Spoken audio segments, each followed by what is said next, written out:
The definition of the derivative. In the previous two videos, we found how to take the derivative of a power rule, x to the n, with some other basic rules along with it. And we also found the instantaneous rate of change. So as a reminder, just a few of them, we saw that when y equals x squared, its derivative was 2x. When y equals x cubed, its derivative was 3x squared. And then we found the instantaneous rate of change, that is the slope at a point of a graph, was given by the limit as h goes to 0 of f of x plus h minus f of x all over h. An alternate form would be of the following. The limit as x goes to a of f of x minus f of a over x minus a. Regardless of how we write it, I want you to think slope with the points squeezed together gives us an instantaneous rate of change. So let's start by considering the function f of x equals x squared.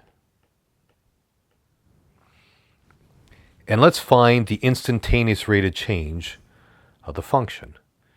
That is, let's find the slope of the function. I'll draw a quick graph over here. Notice that when x is 0, the graph has a horizontal tangent, is what we'll call it, as the slope is 0. Anywhere on the right, the slope is positive and changing. On the left, the slope is negative and changing as well. Is there a way to find the slope at any given point? Let's plug into our instantaneous rate of change slope formula. The limit as h goes to 0 of f of x plus h, which says for every x, we will replace with x plus h in parentheses, giving us x plus h squared. Now, minus f of x, which I know is x squared, all over h. If you recall, when we do limits, we're supposed to plug in h equals 0, quote unquote, if you would, which gives us 0 over 0, which tells us there's some algebra that we can do. So let's do some algebra. What algebra can we do? Well, we can multiply out the first part. X plus h all squared is x squared plus 2xh plus h squared minus the x squared all over h. Let's start simplifying. I have an x squared minus x squared on top. Everything else has an h in it, so I can technically factor out or get rid of one h in every piece, giving us the limit as h goes to 0 of 2x plus h. But as h goes to 0, we get 2x.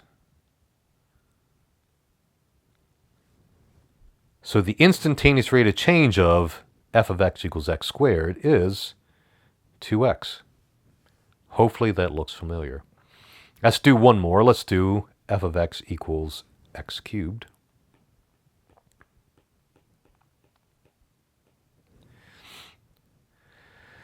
But let's make a quick note up here.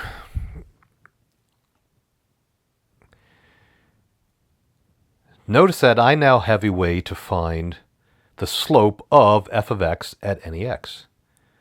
So when x is 1, the slope is 2 times 1, or 2.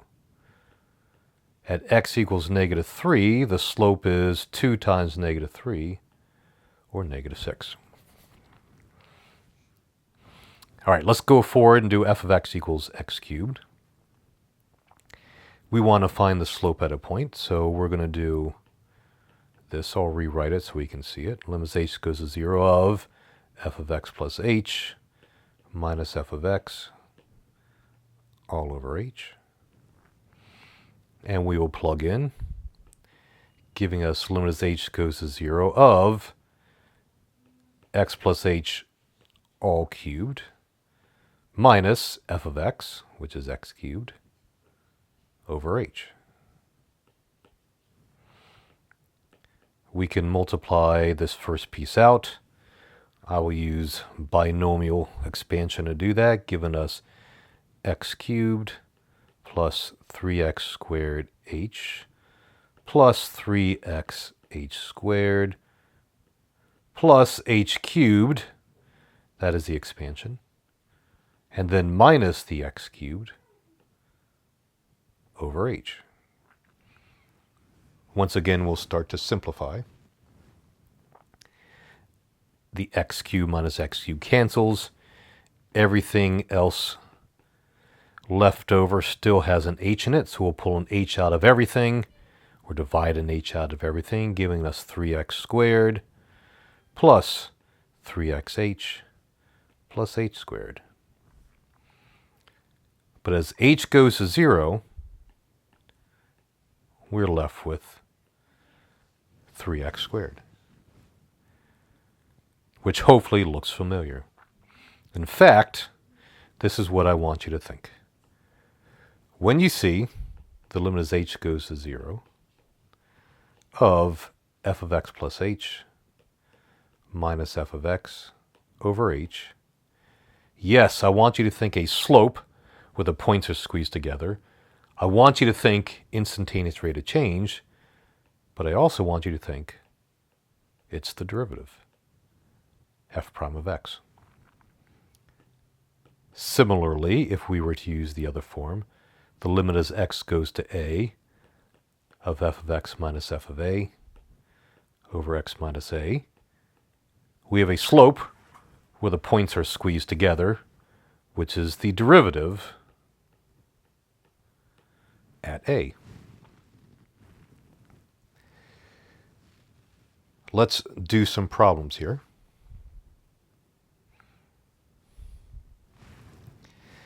What if we have the limit as h goes to 0 of 1 over x plus h minus 1 over x all over h?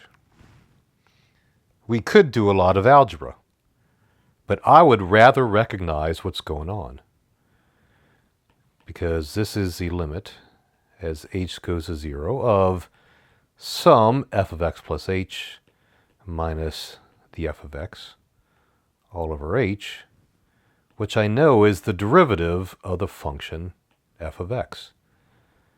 Well, what is my function f of x? Well, my function is 1 over x, or x to the negative 1, which means the derivative is negative 1 x to the negative 2, or negative 1 over x squared. So I could do a lot of algebra, but I would rather recognize what's going on. For example, what if I have the limit as h goes to 0 of 4 times x plus h to the 5th plus 2 times x plus h cubed minus 4x to the 5th plus 2x cubed all over h. I could do a lot of algebra, some binomial expansions here and here, a bunch of canceling, or I could recognize that I have a function f of x equals what? Well, this back part, 4x to the 5th plus 2x cubed. Or you can think of it as being the first part without any h's, because h goes to 0, but not both.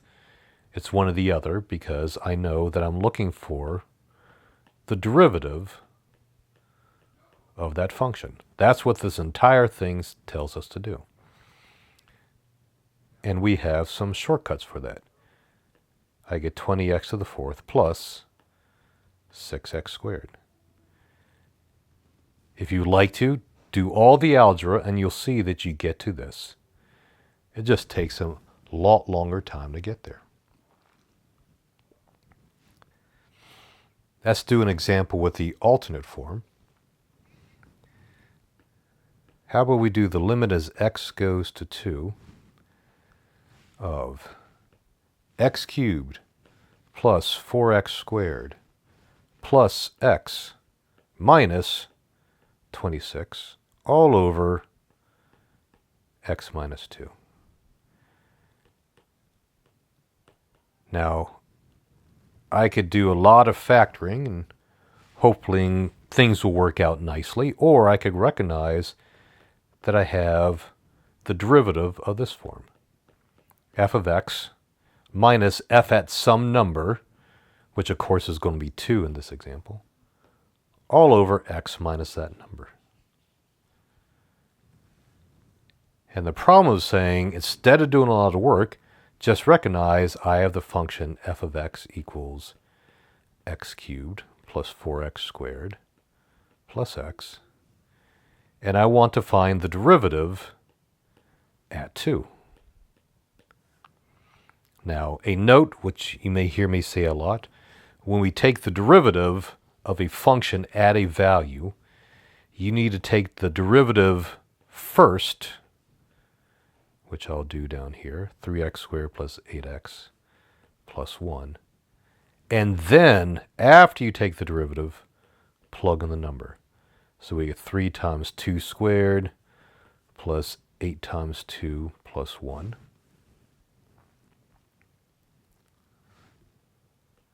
Which is 12 plus 16 plus 1, 29. So this up here is not f prime at 2, or the derivative at 2. It's the function at 2. But I'm really asking you to find the derivative at the value. Let's do one more. What if we have the limit as h goes to 0 of, say, 2 times x plus h to the 4th minus 3 times x plus h squared plus, let's do x plus h, minus, all in parentheses, 2x to the 4th minus 3x squared plus x all over h. If you like to, pause the video, see if you can get the derivative or the answer to this before I do the work.